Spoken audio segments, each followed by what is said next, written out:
Assalamualaikum warahmatullahi wabarakatuh. Bismillah, alhamdulillah, wa syukurulillah, wassalatu wassalamu ala rasulillah, la hawla wa la quwata illa billah, amma ba'd. Yang terhormat Bapak Camat Binamun atau yang mewakili peserta tim Musrenbang dari kecamatan, yang saya hormati Bapak Kepala Desa, rekan-rekan perangkat desa yang saya hormati, Bapak Ketua BPD beserta anggotanya, Bapak Ketua LBPMD, Bapak Ketua RT RW, Ketua Tim Penggerak PKK, dan hadirin yang hadir dalam siang hari ini yang saya muliakan dan tentunya yang berbahagia.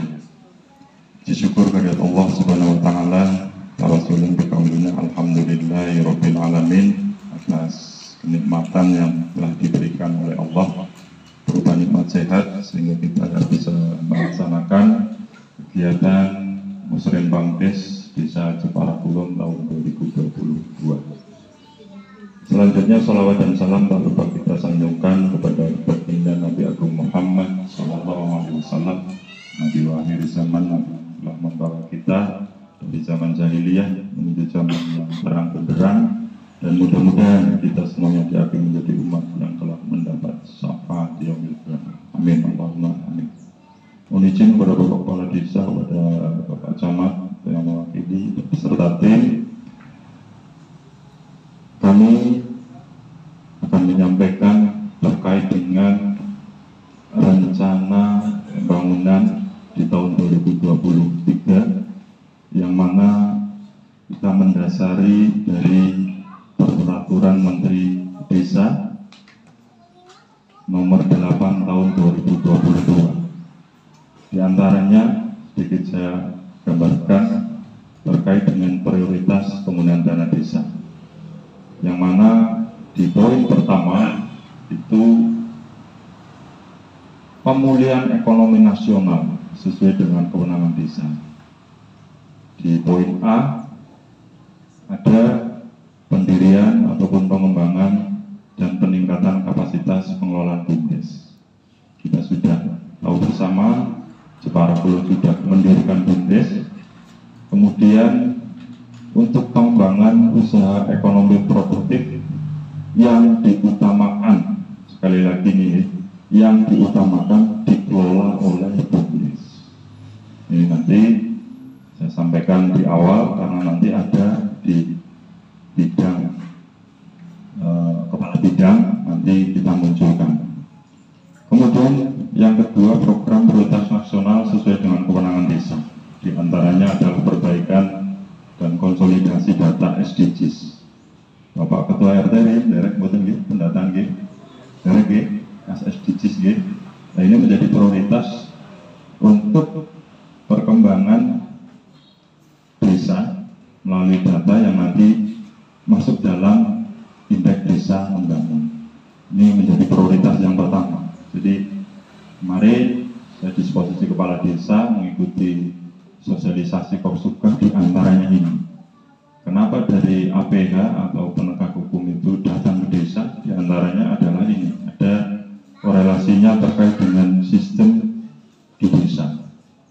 Contoh apa yang harus kita sampaikan ke masyarakat terkadang karena keterbatasan sumber daya manusia gitu, ternyata tidak bisa di download.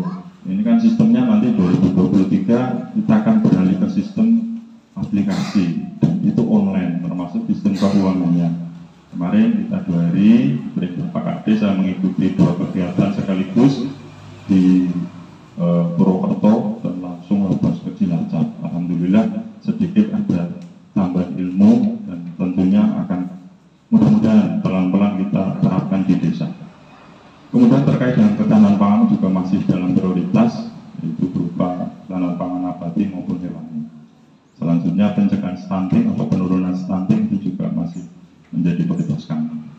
Dan ada di nomor 8 tahun 2022 Permendesnya, di situ disebutkan ada dana operasional pemerintah desa. Itu memang maksimal 3%. Ini nanti juga kita cantumkan sampaikan di bidang 1, di penggunanya juga nanti akan disampaikan oleh rekan-rekan kepala bidang.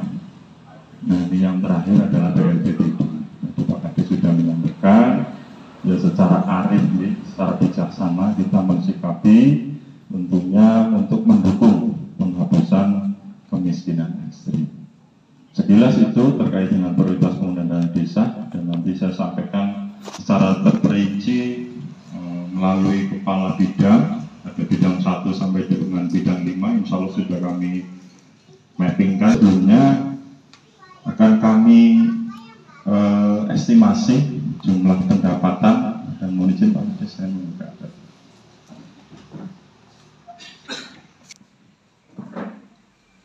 Jadi kami sampaikan di sini untuk perkiraan pendapatan desa Cetara Kulon di tahun 2023.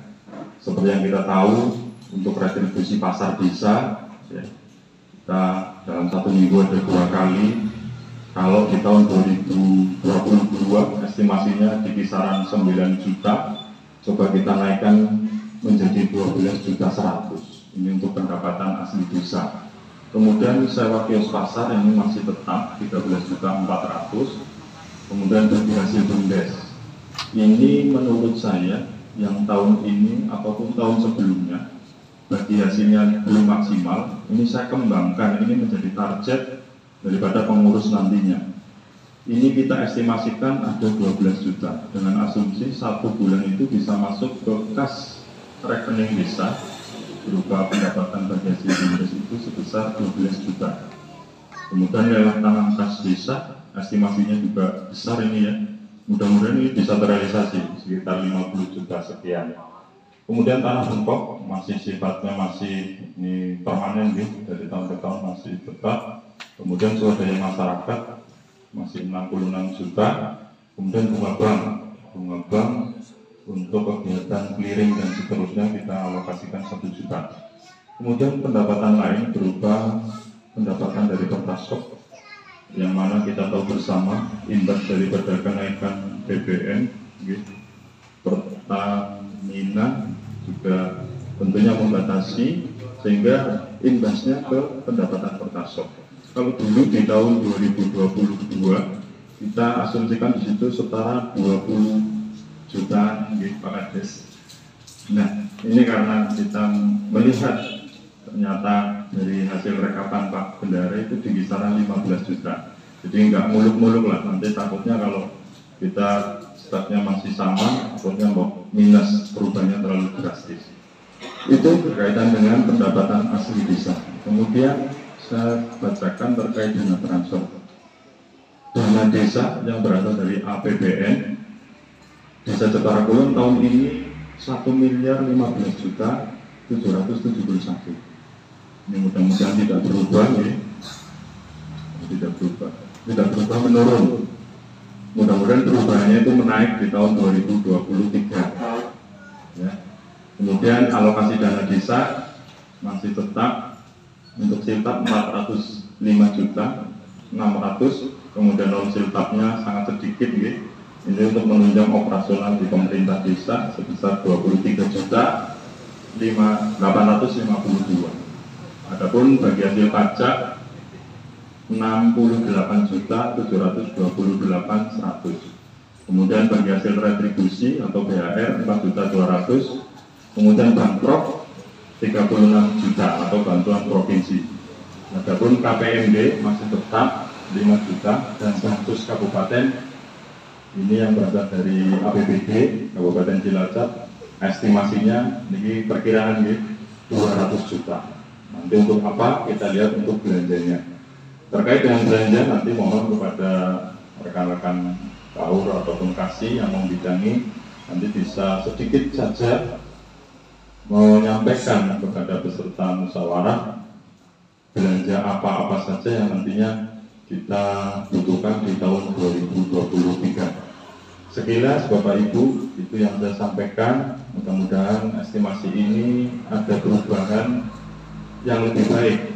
Kalau secara jumlah tahun 2023 jumlah pendapatan desa itu 2.186.163.100 rupiah.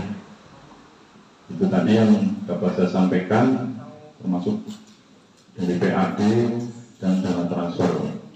Untuk selanjutnya kepada rekan kaur kasih, diawali dari kasih pemerintahan, bisa mempresentasikan sedikit dan tentunya nanti saya pandu berkaitan dengan belanja, rencana belanja di tahun 2023.